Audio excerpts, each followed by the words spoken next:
Once a giant, always a giant. For me, it's only a giant. What's going on YouTube? Diggy546. Definitely hit that subscribe button if you're new. Like the video if you like the video. And I won't tell if you click that bell. Let's go ahead and get into this. James Bradberry was one of my favorite players to watch.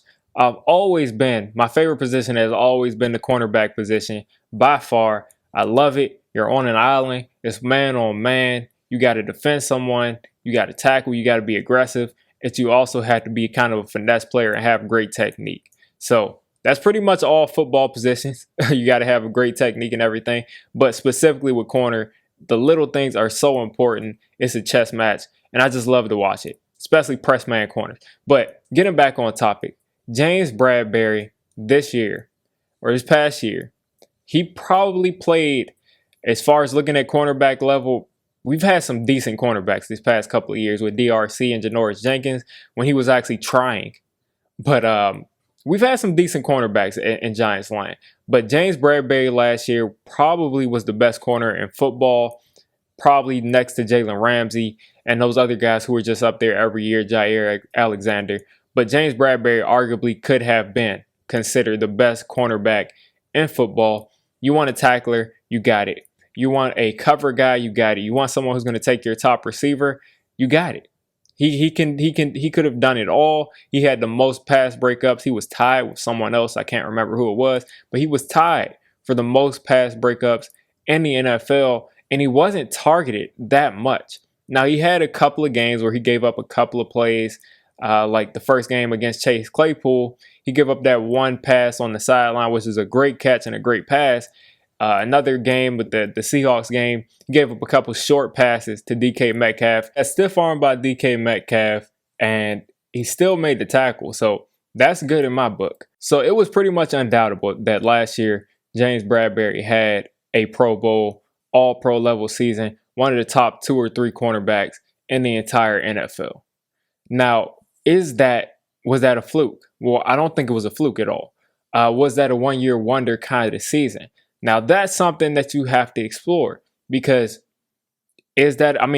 some guys just have great seasons. Some guys have great seasons one year, and it's not because he wasn't working hard other years. Sometimes it just comes together one season. So can we expect that level of play from James Bradberry for a second consecutive year?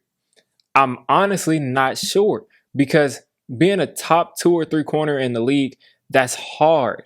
That's so hard, because you're playing against the best receivers in football, and cornerbacks fall off all the time. Now, do I expect James Bradberry to become a bad corner? Absolutely not. But one thing that I'm concerned about, and this is the biggest thing that I'm concerned about, is that last year, James Bradberry played in that kind of cover 3 mode.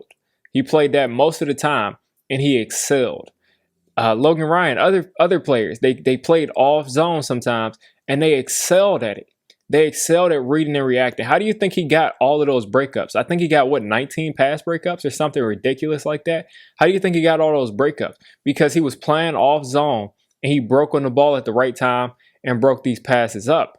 Now, when you draft Aaron Robinson, and you say, Dave Gettleman says it just plain and simple, we want guys who are going to play man press coverage. That scares me. That scares me, and I'm going to tell you why.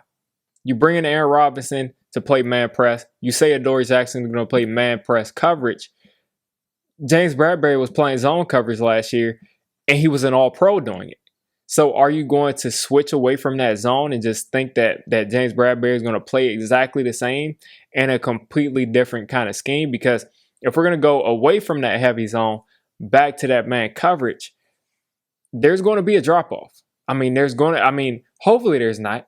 Hopefully there's not a drop-off, and he's just that great of a corner to where he can play zone and man at this elite of a level. But I just don't believe that we're going to see the same kind of shutdown corner kind of ability and a press man scheme where we're going to be sending blitzes and he's going to be on islands with no safety help over the top. Because is James Bradberry a burner? No, he's not really a burner. He's not really the most shifty guy. So it was great for him to be in that zone and be able to read his zone and react at a high level. And there's nothing wrong with being a zone corner. Now, does Adoree Jackson have those abilities? Absolutely. He can play press man with the best of them. When he's healthy, he can play press man with the best of them. Aaron Robinson, he can play press man. Darnay Holmes, he can play press man. James Bradberry, he can play press man. 100%, he can do it. I've seen him do it at a high level. I've seen him be a great corner, maybe even a Pro Bowl level corner at a high level, playing man coverage, playing against Michael Thomas, playing against DeAndre Hopkins, playing against people like Mike Evans, and doing a great job at it. But we lose out on the top end of his ability. It's like, do you want a guy who's going to be an 85%, a B plus kind of guy, or do you want a guy who's going to be an A plus guy? James Bradberry, if he plays like he did last year, and he does that for what, 4 more years in the league, and for some reason the Giants win a Super Bowl, that's arguably someone who might be in the Hall of Fame, because that kind of play is really hard to get out of the corner spot. So I'm kind of worried about what's going to happen with James Bradberry this year in this new scheme. I do think that he'll be okay. I do think that some of the other players that we've added, they're going to take some of the pressure off of James Bradberry, as far as like he cannot get beat because no one else is around. Now we have Aaron Robinson, who we're going to be able to switch with Darnay Holmes, and he'll be able to play some of the outside. And we have an Adoree Jackson who doesn't get beat over the top, even when he's on an island, because he's so fast. I think he ran like a 4.3 at the combine, but on the field, he's like a 4.2. His recovery speed is ridiculous, and I think he's going to help us a lot this year with that recovery speed. And let's see what James Bradberry has got. I got a lot of faith in him, and I got a lot of faith in Patrick Graham, but let's keep it real. When Patrick Graham came out and was the defensive coordinator for the Miami Dolphins, he played that press man, and he did not have press man corners at that point. And look at what happened. Lamar Jackson came out in that second year where they said he couldn't throw, and he threw for 5 touchdowns, 400 yards. The second game it happened the same way. That was Patrick Graham's defense. Let's not act like Patrick Graham is never made a mistake in his life. Now, I have a lot of faith in him, but I hope that he's not going to blindly go back to a defense and just, have to take weeks and weeks to switch back to what was working at a high level last year. I would hope that he's got a great plan for keeping Bradberry in the same situation that he was last year. Maybe that means playing cover 3 on one side, playing man on the other side, which is possible. We did that sometimes last year. There's a lot of things we can do. But at the end of the day, I think this defense will be in good shape. I really do.